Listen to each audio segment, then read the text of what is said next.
اب زنا جو ہے اس کے لیے حضور نے جو کچھ فرمایا وہ سن لیجیے۔ عن ابن عباس قال ما رأيت شيئا اشبه باللمم مما قال ابو ہریرہ عن النبی صلی اللہ علیہ وسلم۔ حضور کی حدیث ہے، ان اللہ كتب على ابن آدم حظه من الزنا ادرک ذلک لا محال۔ اللہ تعالیٰ نے ہر انسان کا زنا میں ایک حصہ لکھ دیا ہے جو اس کو پہنچ کر رہے گا۔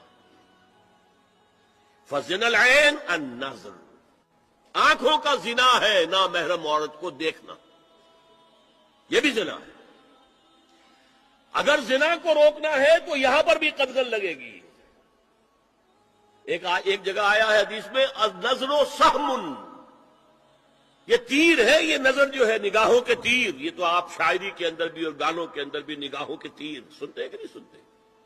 النظر تیر، یہ تو آپ شاعری کے اندر بھی اور گانوں کے اندر بھی نگاہوں کے تیر سنتے ہیں کہ نہیں سنتے؟ النظر سہم، یہ تیر ہے۔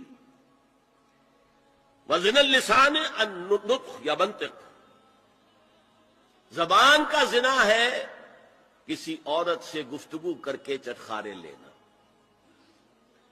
عورت کی آواز میں بھی ایک لوچ ہے، حسن ہے، اللہ تعالیٰ نے اسے سراپا ایسا بنایا ہے کہ مرد کے لیے اس کی ہر شے کے اندر اٹریکشن ہے، اس کی آواز میں اٹریکشن ہے۔ والنفس تمنا و تشتہی، اور باقی رہ گیا نفس، وہ تمنا کرتا ہے کہ اب میں اس سے آگے بھی بڑھوں اور زنا بھی کر لوں۔ والفرج یصدق ذلک کلہ اور یکذب، لیکن یہ ہو بھی سکتا ہے نہیں بھی ہوتا، لیکن یہ زنا تو کر چکا نا، کان کا زنا اس نے کر لیا، آنکھ کا زنا اس نے کر لیا، زبان کا زنا اس نے کر لیا۔